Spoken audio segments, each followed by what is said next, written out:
Words Plus Minus is back. What's up, homies? Welcome to the latest edition. I'm not coming off a loss. TK's not coming off a loss, but Slater, were you You coming off a win? I like that outfit. That it's like almost like white turtlenecky. I like it. Yeah, you know. Sorry, video matches the hat. Everything nice. Everything nice. We're just trying to stay warm out here in these streets.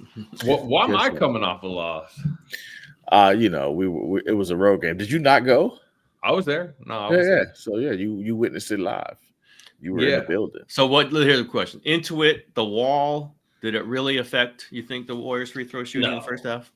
No.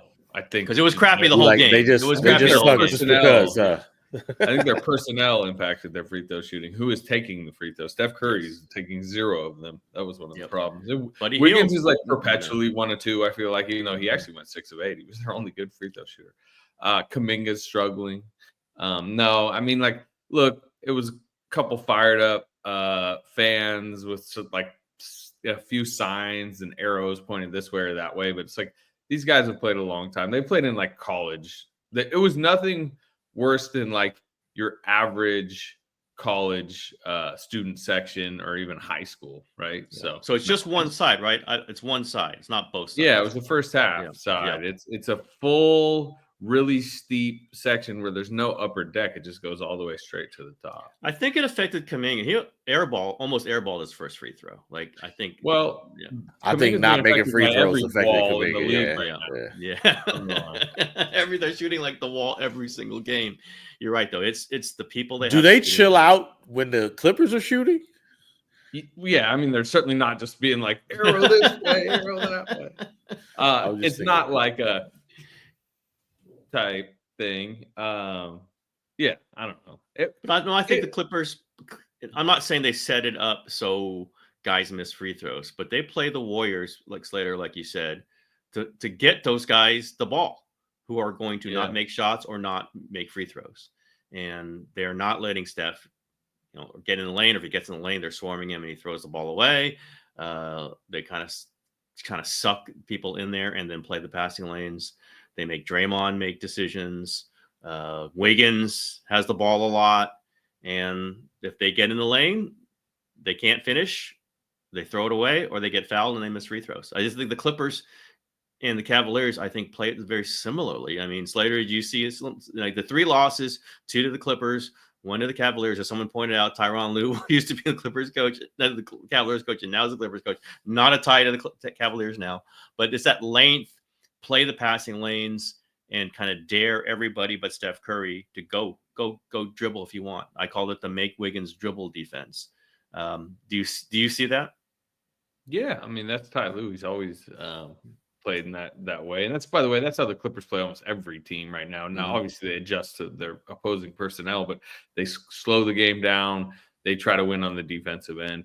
The Warriors in their 3 losses this year, 17 turnovers against the Cavs, 19 last night against the Clippers, and then 21 in that first Clippers loss. I mean, that's where they're most vulnerable. Their worst nights are those like super high turnover nights. And obviously, like Ty Lue more than anyone, not only over blitzes Steph and just gets it out of his hand, but also I would say more than other teams attacks him on the other end to try to tire him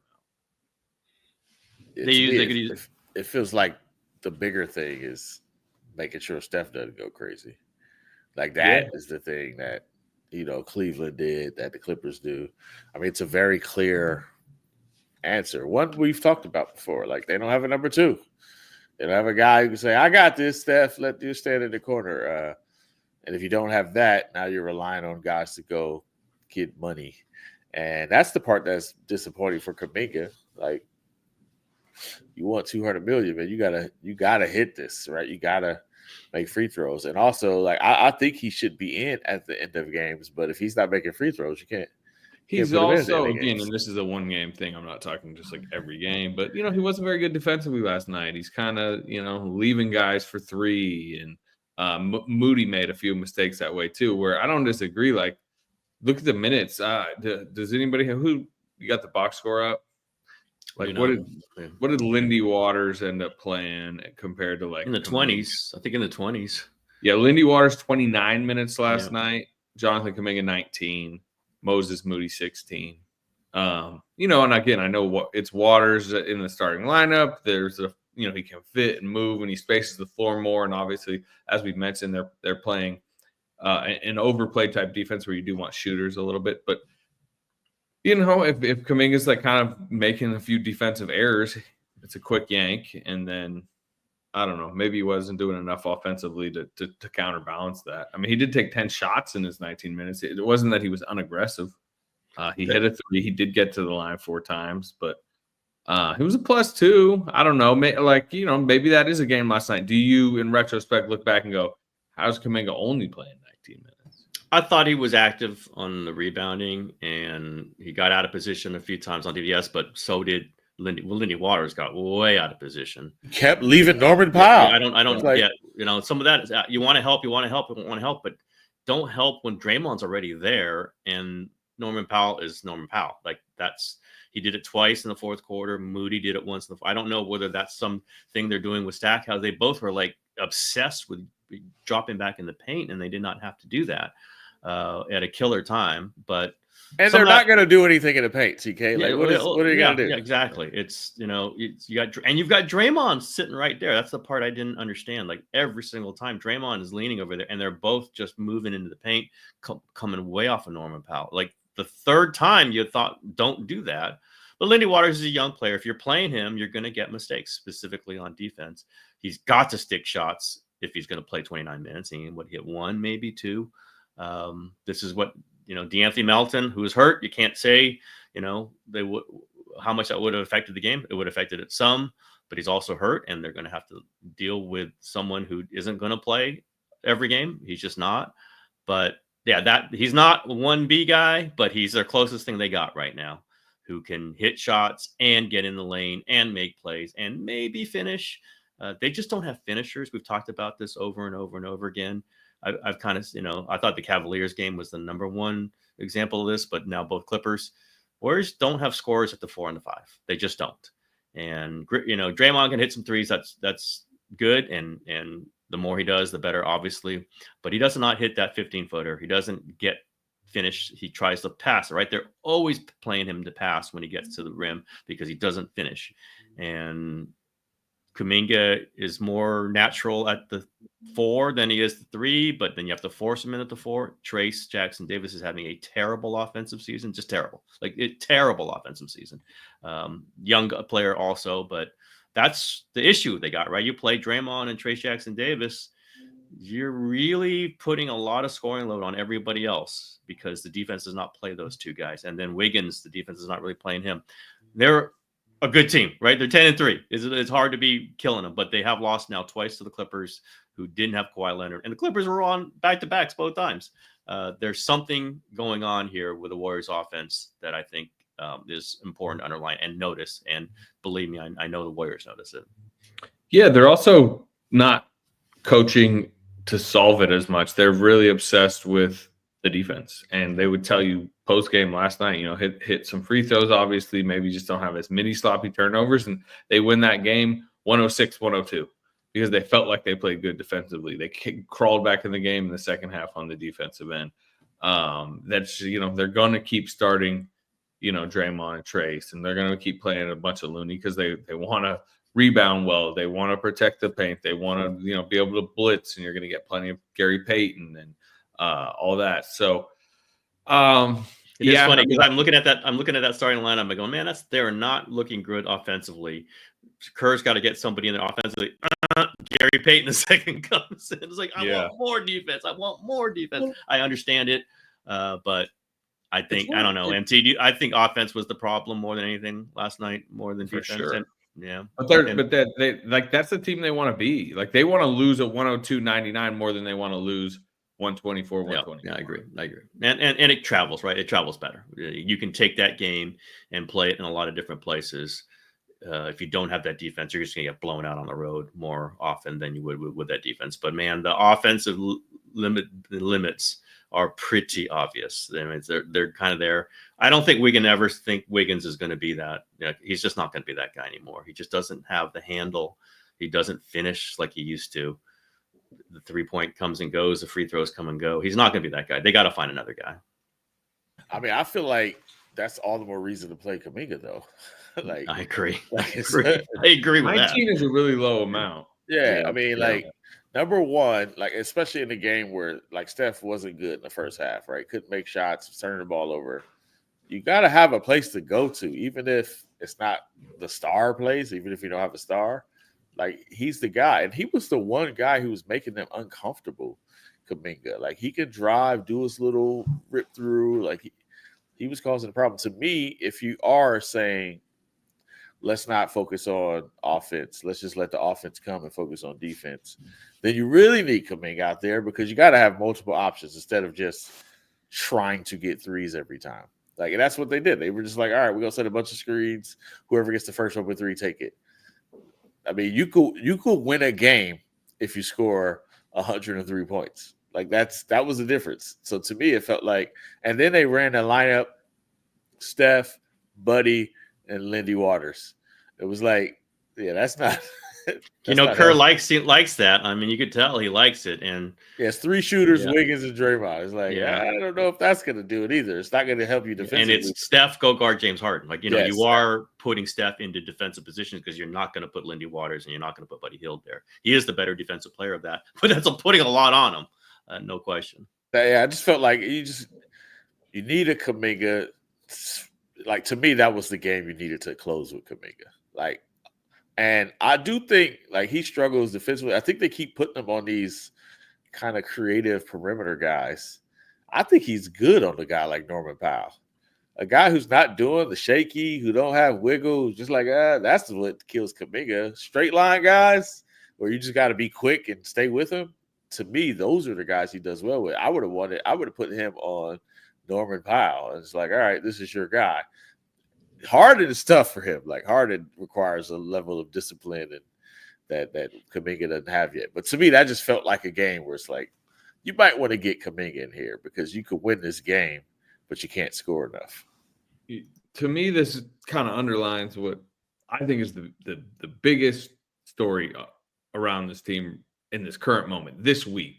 And Tim alluded to it already, but I think DeAnthony Melton like kind of completes their team in a lot of ways, certainly completes that starting lineup because he does do a lot of the stuff offensively that would help while being like a pretty elite level defensive player. And like they're trying to figure out how long he's going to be out. And you do hear like a level of like hopefulness, optimism from them on this ACL sprain that like, hey, maybe he'll, miss 2-3 weeks, then start kind of cranking his rhythm back. But they currently have him on an indefinite timeline because he's seeing several doctors about. So have they said what it is other than they said he's still get. I mean, like I was asking as many people as I could last night, and they're basically like he's still getting more opinions.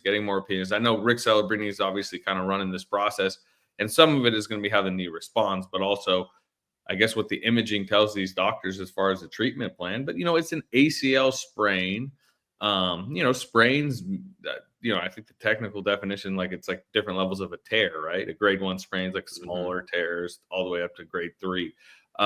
It didn't in the moment seem like that bad one. He was playing that Mavericks game, that Clay game with the left sleeve already on his leg. And then he kind of got bumped into, was really limping. I don't know if you guys remember that. It wasn't that big a storyline because he limped for a couple of possessions, but he stayed in. He closed the game. He was pretty good. And then obviously it gets announced. But whatever that he is being told and is told in the treatment plan that they decide on over the next, I would guess we'll know in the next few days, maybe into next week, like what their projected timeline is. Like that's huge. And especially with it being an ACL, because that's, if he gets the wrong news, like, we know what that means. Yeah. And they can't start Lindy Waters there. I know why Kerr is doing it. He likes Waters with Curry, but he's just not ready for this. He's not ready for that kind of game. He looked like he was not at the right speed. He does a lot of the right things. He's just not at the right speed. And Podziemski's, you got Podziemski. Like you did say, he's really valuable. You said the owner said that he could be an all-star level player. He has not been close to that this season. There's been reasons for it, but you have a starting guard opportunity and you cannot play him for what? I mean, I think you got to see if he can do it. He did it some last season. He pissed off Clay. No, he didn't piss off Clay. Kerr pissed off Clay by starting Podziemski over Clay, and we all said we understood it. Why you were doing it. I think they got to start Podziemski because it puts Steph into some jeopardy on defense if he has Lindy Waters beside him. And it's not like Lindy Waters is lighting it up offensively. He did early in the season. He's not doing it now. Put Podziemski in another playmaker. He's not the 1B, but he's another playmaker. He can guard some other people. I think he's the starter. I mean, I don't know. I just don't think I think Kerr's tried Lindy Waters. I don't think it's that successful. Yeah, I'm going with Moody. Yeah, Moody would be another option. I don't think it'd be solid. Yeah. Like Podziemski's not scoring at all. Yeah. Like he doesn't seem to have the confidence. Yeah, he doesn't have the confidence to do right now. I want to talk about Podziemski in a second, but I want you to make your Moody case first. To me, like Moody is who Lindy Waters was, right? He's sticking the open shot. Like he's the guy, he's hitting it. But he also gives you the advantage of having a little bit more size, which helps with the rebounding and the hustling. Like to me, Moody has earned that opportunity. Now the difficulty is like those shifty players off the dribble give him a problem. And if you're already exposing Steph, you might like it's fine in that situation. But Moody is going like I feel better about Moody. Like it's Steph, Buddy Hield, and if you got the next open shot, who you feel best about? It's like Moody and Draymond. Like really, Kuminga's kind of like up there right now. Yeah, he is. He's not low. He's not low for sure. Like Moody shooting, I'm expecting it to go in. I agree. I mean, Waters is up there too, but I would say to your point, and again, I know like Steve Kerr's actively not making decisions that have anything to do with like politics or standing or this. He's trying to just all be about how am I winning this game against the Clippers tonight, which is fine. But you gave Moses Moody a 3-year, $39 million extension. Like he is like locked in as either a firm member of the future or hey, you might want to get his value up if you actually think that's a tradable contract timeline. Regardless, like again, like I said, if Lindy Waters is playing well, I kind of think Steve's just going to make the decision based on that night. But like Moses Moody in a lot of ways matters more to like the 5-year plan here, right? And the locker room. It would be a handout, by the way. It would not be a handout. This wouldn't be a charity case. Moses Moody has the opposite. Right? Listen, I'm agreeing with Moody on a lot of those things. Empty. What I would say is the get the ball, defense is moving and take 3 dribbles and make a decision. Moses getting better at it. Not great. Podziemski, 3 turnovers last night. Not great. When the things go fast, Moses can struggle a little bit, and guys are, he's not quite a finisher. He had a great finish last night, but he's not a great finisher. Yet another Warrior who's not a great finisher. Podziemski, again, has not played better than Moody or anybody this season so far, but he did last season and can get into the lane and do some things. Just for that, I think it would take some pressure off of Steph. Again, not a huge defensive presence, but some kind of defensive presence. Kirk clearly doesn't want to start Hield. He wants Hield with that second unit, but you can't save everybody for your second unit, right? You can't save every option for this 16 minutes or 14 minutes that Steph's not playing. And you can play whoever you start with the second unit anyway, because you just take him out, let Steph go with someone else, and then you put the guy back in. Moody or Podziemski, I mean, I can understand both, but I don't think it should be Lindy Waters. And Slater, what did you think when you saw Lindy Waters turn down that 3 in the corner that Steph created for him that could have tied the game?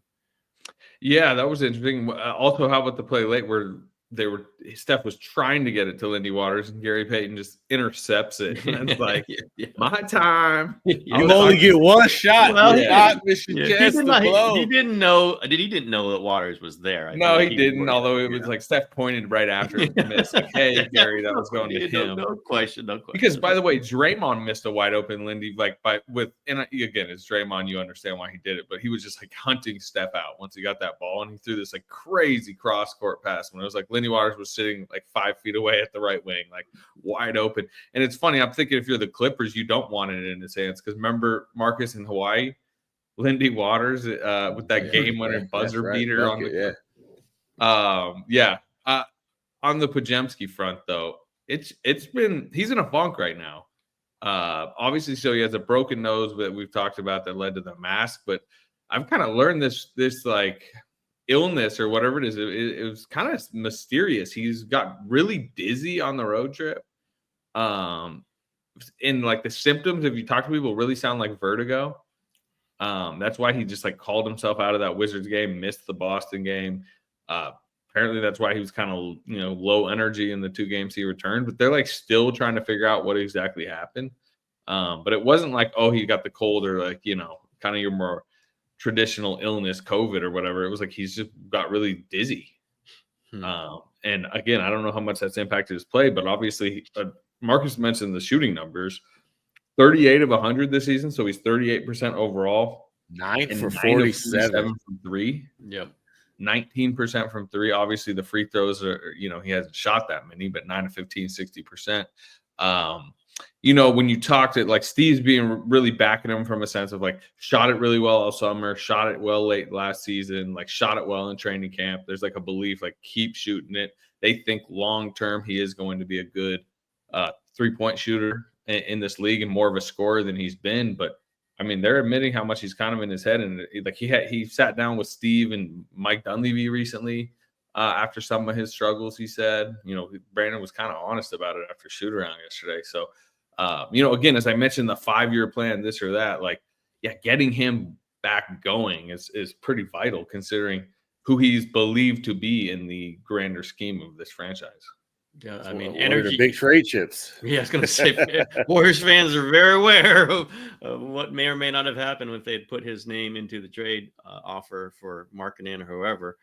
I don't know that Markkanen was gettable at the end point. As Draymond told Slater, it was like Danny Ainge started being Danny Ainge, and like he was just going to ask for more and more and more. If you put Podziemski in, then it's going to be put all the picks in. Then he put all the picks in, it's going to be get Kuminga. Okay, you put all that in. At some point you just can't. You have to believe he's not actually trading Markkanen, but. Yeah, a lot of this is based on Podziemski being good because he was good last season. He did not really have a run like this and where you kind of went, whoa, that's not, they're negative with him in there. And I don't plus minus whatever. It doesn't feel like he's adding things. And if he's unwilling to shoot, that's a problem. And if he's, a little fearful of going to the line, if he is, because he's not making them, that's a problem. They need that guy at least to run the second unit. And possibly to give him big minutes with Steph. And if he's not, I don't know where else they get. They got a lot of guys. They don't have guys who can kind of create things. And he's still, rebound and do all those other things and scrap. And if you don't have energy, maybe this is robbing him of his energy, then, a lot of his game is there because it's certainly not based on being a flying, aerial act through the air or being explosive from 3. He's just not that. And I don't know that he ever will. It's got that set shot. I'll say that set shot's tough to get off in the NBA. Like it's a hard thing to be 6'3" and try to be a consistent set shotter with guys flying at you. You need a lot of space, and he's not going to shoot that as a jumper. It's just not. And then you have some issues there because you can't elevate over people.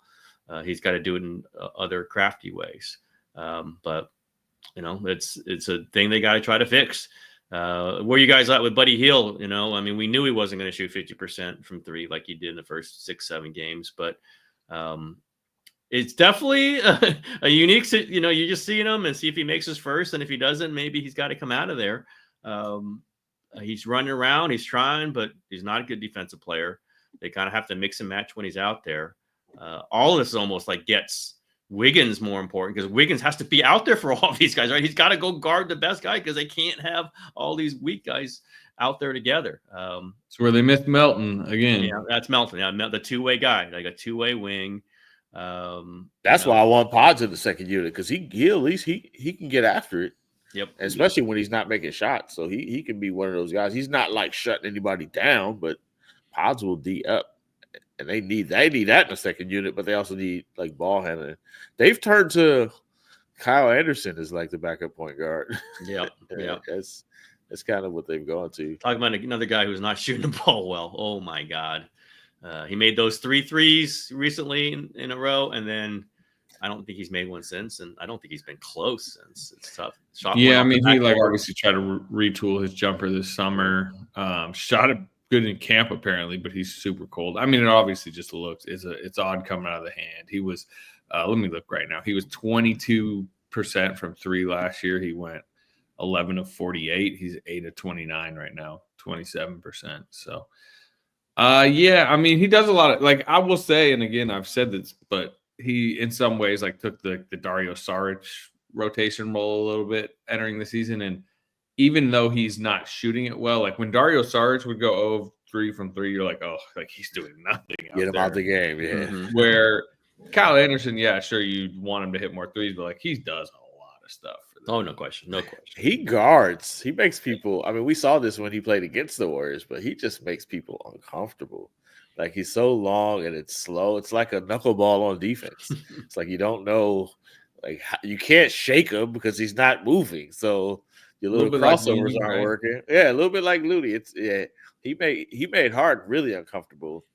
Like defensively, I like him. I like his passing.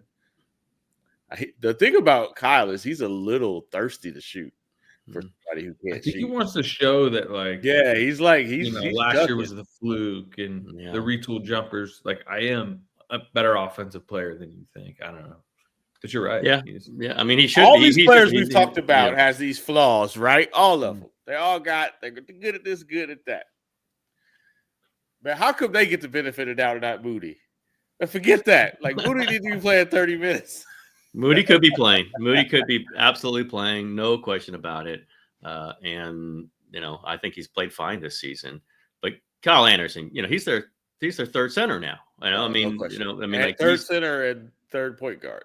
Yeah, exactly. And can go. He reminds me a little bit. I was just a little more in Kyle Anderson, little Iguodala, like end years Iguodala. Like he can go guard anybody. You do not want him shooting the ball, but he's going to end up with that shot, and sometimes he'll make it.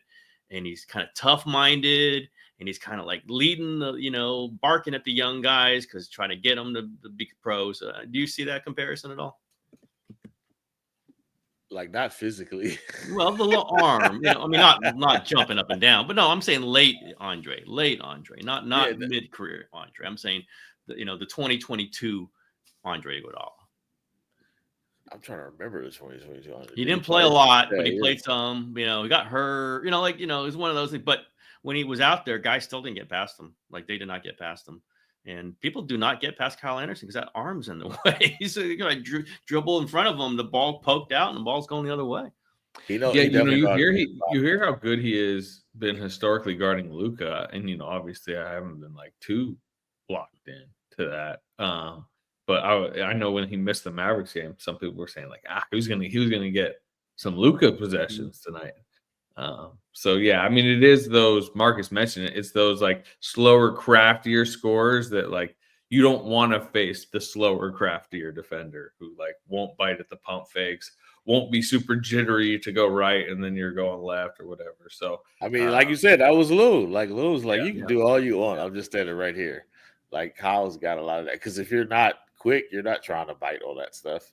He knows his own game. He's not like who used to was it Bielitsa who used to lock up Luka? Bielitsa and Jokic. Like, what's going on here? Bielitsa's 2022 playoff run was something. Who the exact opposite of that who someone who bites at everything and takes every fake? That's Kuminga. He just takes every fake. I was gonna say Trace too. Absolutely, but it's young players. You get it. Older players have seen it all. Warriors are 10-3. You think where are they? What tier are they in? Let's just say in the West.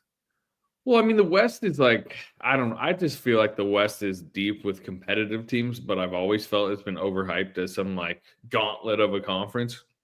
The Thunder are 11-3 right now. I would still consider them in a lot of ways kind of like the class of at least the regular season West. But Warriors have already beat them, obviously. Chet Holmgren's going to be out a couple months at least. We'll see. Like, they're still winning games because, they're kind of a machine over there. But I would consider kind of the Thunder in their own tier. Lakers are in third right now at 9-4, 5 in a row. I mean, like, I still have talk about flawed teams. We can go through a lot of the Warriors' flaws, but again, name your team in the West, and we can go through all their flaws too. I think every team is kind of has blemishes. So I would consider them in like the Warriors in like this muddled second tier below the Thunder. But then at the same time, I have my questions about the Thunder in the playoffs. So the West is wide open. I mean, And it's wide open, but it's also got a lot of good teams. Like it's both things. Like you slip good, up but a not little- great. Well, Phoenix is good, not great. Houston Minnesota, is not great. yeah, good. Houston- Minnesota. I mean, you Phoenix figured was that- doing yeah, great until Yeah. KD went down. Yeah, exactly. Oh, you mean Phoenix was doing great until they had an injury issue with a team of Bradley Beal and KD? I mean, no way. They're still good. They're a good team, and Minnesota should be a good team, and Denver should be. You a see good how you team, keep yeah. saying good and not great? No, they're not great. Not great. I'm not saying great. Boston's great. Boston's great, and Cleveland might be great. There are teams with Yeah. a higher ceiling than the Warriors. The question is, do they reach it? Like that's the thing. Like I'm looking at Oklahoma City, Denver. If Jamal Murray's in the like, they feel like they could get to a higher level. Minnesota, but I don't think it's a guarantee they get there. Like that's the question. Like, will some of these teams get there? I mean, Jamal Murray might not be that good. Like he just might not be that guy anymore. And it might be Jokic and Christian Braun, right? Like, and it's like, that's not it. So in that sense, I feel like the Warriors are right there. I do think eventually a couple of teams will like get it together. I'm really thinking it's going to be Minnesota and Oklahoma City at the top of the conference. And then you got that next group. Yeah, then you got that next group. And I feel like for different reasons, the Warriors are in that next group. They could finish sixth. They could finish third. It depends on how things shake out. Like you said, Phoenix was killed. Phoenix looked incredible. Tyus Jones has been huge for them. Like they finally got a point guard. But like Slater says, they're like one injury away perennially. They've lost 5 in a row. Yeah, and they've all. 4 in a row, I think. This is their thing, though, right? Like, you're banking on these guys who have injury history. So, like Minnesota could very well not figure it out. Like Nas Reed don't look like Nas Reed anymore. Like this is not the same Nas Reed. Daniels is not shooting the ball. Yeah. Whoa. So it's like that's how it is. So in that sense. It's wild to say it, but I could 1,000% see the Warriors finishing third just on sheer we play hard, and you got Steph Curry. That might be enough. This week is a telling week to me, where it seems like they've hit a little bit of a skid. Right, we're talking about some of their struggles. Obviously, Melton's going to be out for at least a little bit, but you're like Atlanta at home, at the Pelicans, at the Spurs, and then the Nets at home. Those 4 teams under 500. I don't think them going 4-0 during that stretch would make me severely alter what I believe their ceiling is, because I agree with you. I think come playoffs, they're not, but I can see this really deep, focused team going 4-0, defending well enough, and then suddenly they're what? They would be 14-3. Yeah, it's that's the thing. They'll just keep racking up wins by virtue of how they play, and Steph is going to close some of those games, right? That's even their losses is outside of Cleveland, the hottest team of the decade, right? They've lost to the Clippers in games they probably should have won. That's as bad as it gets for them. Is Cleveland going to mow down this 73-win record right now? Maybe. I mean, they look. I mean, I don't know. They got Boston. By the way, Boston. Let's see if they get through that one. I think they want to lose to Boston tonight. You don't want this team to become. I don't know. They seem kind of like you're talking about. Yeah, they're like they want everyone to be looking at them. They want that on them. The Warriors back then. I'm trying to think. Did they want that? I think they did. Then they got tired, right? Remember it was about the invalidation of their championship, right? It's like everybody say it was a fluke. Yep. So they kind of had a point to prove, but it did get to a point where it's like, okay, this is the thing now. Remember, it was like, can they take down the Lakers 33 in a row? And that became a thing. And it becomes a thing, and it wears on you at some point. And then the back-to-backs, and then wait a minute, we got to play full out after we just have to play. It's just it becomes that thing. It kind of drags you. Obviously, they survived to get to 73 wins, and we know what happened in the playoffs, but I'm just trying to, as this builds up, I'm like, God, I'm trying to remember that. And I just remember them thinking that they were tired at the end of it, and they were. But didn't hurt them, obviously. That's why they lost. Remember, Milwaukee finally beat them. Because it was overtime. It wasn't overtime the night before. Yeah, they were done. Yeah, they were. They got taken to overtime. I think Clay saved them in overtime or something like that to get to 24, and then they had the back-to-back. I think that's what happened, or at least they were just tired and they go down to Milwaukee. Where all those losing streaks end in Milwaukee. Does Cleveland and Milwaukee coming up? Because those maybe not this Milwaukee. Not this Bucks team. They've already dispatched them a couple of times. Okay, but I do think. You talk about them just piling up wins. That's important. Just bank these wins. These are important wins. Like they're going to struggle at some point. Someone's going to get hurt. Steph's going to miss some time. Whatever. He's already missed time, but he might miss more time, or Draymond, or whoever. Get these wins. Get yourself like in that flow of like we could be the 3 seed, and look up and see maybe you are the 3 seed. That's what I think that's what they're doing. They're one of those teams. Just pocket these wins because they're going to be important in March. Who it reminds me of? It reminds me of the Kings from a couple of years ago. Right? It was like they're just a good team that plays well together, and they just keep winning games. Like they just win games, and you look up, you're like, man, are the Kings for real? Yeah. And then they lose in the first round. Yeah, so that's the 3 seed. They got the 3 seed though. They did get the 3 seed, but that's what it reminds me of. By the way, here are the Cavaliers' next 9. Or let's just say it takes 10 to break the Warriors record. So Boston tonight, New Orleans, Toronto, Atlanta, home and home. Boston, Washington, Denver. 2, 3, 4, 5, 6. I think it ends tonight. Charlotte, Miami. Yeah. So that's 10. It's not that many. It's a lot of bad teams in there. Yeah. So but there's some Boston twice. So right? that's going to beat them, though. Like, if they don't lose to Boston, it's going to be like Jordan Poole beat them. Yeah, it's gonna be something like that. Yeah. It happens. It's amazing it hasn't happened already, which is to their credit. They played that well, but no one thought they were going to do this. Nobody. Like Kenny Atkinson, their coach got fired last year, so all credit to that. But the game's in Boston tonight. Is that correct? Yes, at Boston. Yeah, that's going to be. Boston game too. Yeah, Boston's going to get. It is a cup game, so cup game's different. All bets are off of the cup game. Hey, the league got 2 straight good Tuesday night. Obviously they play on the Warriors. Clay won, but this is like I'm watching tonight. Oh, absolutely. I feel like it'll be our Sam Amick is like, man, I'm going. He just flew out there. I'm like, where you at? He was just in the airport. Like, I'm flying to Boston. Like, all right. And Boston, when Sam Amick shows up, it's a big deal. Big. Well, especially on the East Coast in November. When you can't carpool with Slater. Oh, my God. That's huge. Boston's going to be aiming for him because they're going to get it. I mean, they want to assert themselves as the number 1 team in the league. So I'll be watching, absolutely.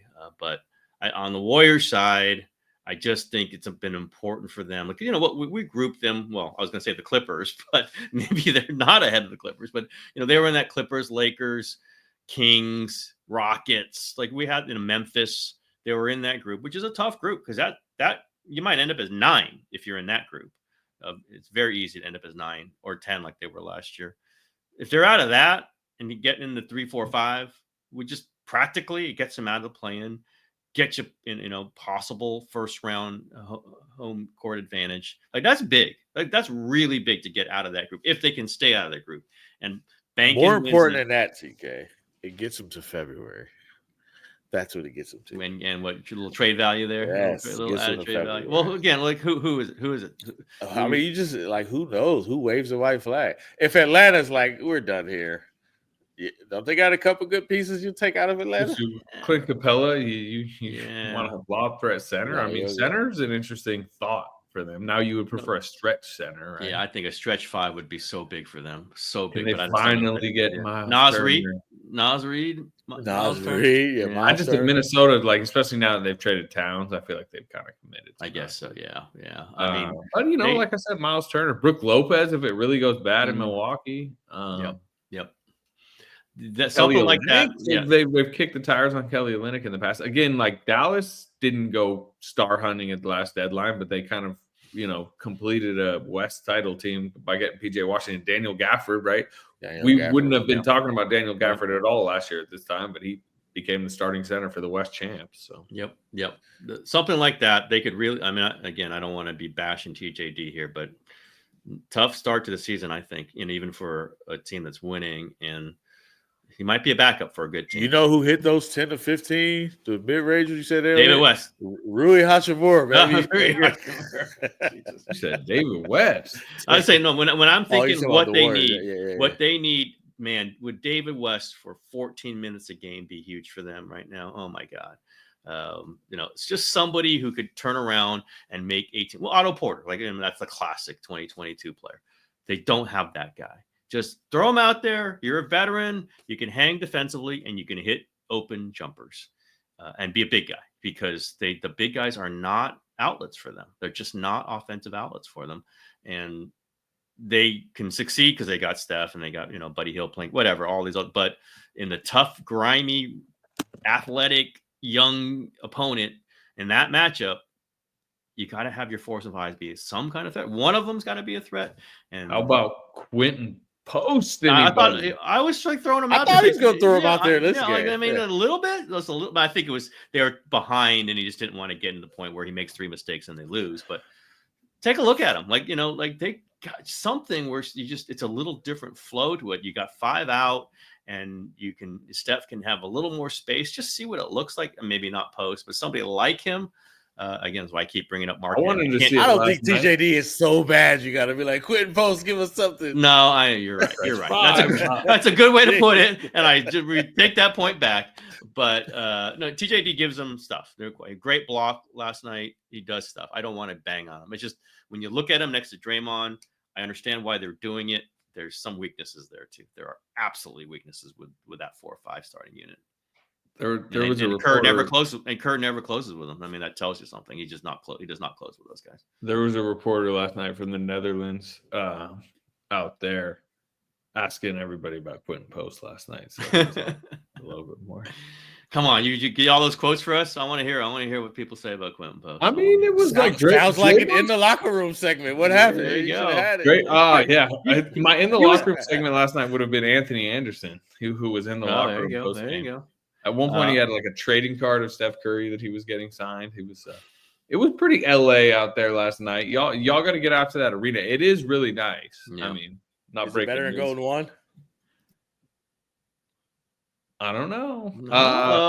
Sacramento. You don't want to give it up. Sacramento more. How's the media? How's the media set up? I knew. If he would have said it's better than Golden One, I know it's fire. Yeah, I know. If he said that, would have got a call from Vivek, but. The media seats are very similar to Chase Center, like same kind of angle, about the same distance away, which is like that's the new, like Milwaukee's new arena is the same. It's kind of the new thing. The media room's like on the second floor, like on the club level. It's a little bit of a maze in the back end, but obviously the amenities are really nice. I always get scared about you take this walk and go turn over there and get down. Like Cleveland, right? There's like this door you have to find to get down from where the upper press is. It gets a little scary for me. Like I missed it once in a finals game. I was like wandering around, like, where am I? I got to get down and talk to people. Whole other stuff. That's a whole other stuff. We got anything else, fellas? No, I'm good. I think we covered it. We good. Yeah, we got the Atlanta, and then at New Orleans. Okay. Do they win? Game 3 of the NBA Cup? Like if they win, do they host the quarterfinal? Yeah, I mean they would probably have to win that one, and then they go to Denver on Tuesday, December 3rd, which is like 3-0. They're probably in, right? Yeah, you remember the night last year that was they were at Sacramento. Yeah, where like everybody across the league, it's point differential matters and this and that. Like that'll be the night where it's starting to feel a little bit more like it matters. Honestly, like I know we kind of joke about it, but if they're in it, it'll be interesting. You know, like you said, they would. If they sweep their group, they'll very likely host the game to go to Vegas. The Vegas event last year, everybody who was there talked about how like good it was. You know, they're doing countdown outside the arena and all that. It's obviously not full playoff atmosphere, but it almost seems like I think that would be an interesting thing for them to go through in early December, for this group to go through. And you know, if they get through, it'll probably be a good matchup. Like, you know, they're facing the Thunder or somebody like that. Any chance Joe raises the the NBA Cup banner? Well, I mean, it seemed like the NBA forced the Lakers a little bit. That you could put it off to the side somewhere. Maybe it's not going to be up next to the other. Put it banners. outside. Yeah, it's not going to be next to the ones that we know about. But in that put it up in the Modelo Cantina as like a poster. Exactly. Like, yeah, we're picking a special spot for it. Really unique. This is exactly what we want. Charge more money for them tickets, then. I'm just wondering, the NBA Cup section. They would love to get to Vegas and have Jonathan Kuminga have like a monster couple of games, and then get on the phone and say, "Hey, anybody want Jonathan Kuminga? Give us a superstar. We'll do it. We'll do it." That's why you got to get there. Yep. All right, guys. All right. We're out of here. Until next time.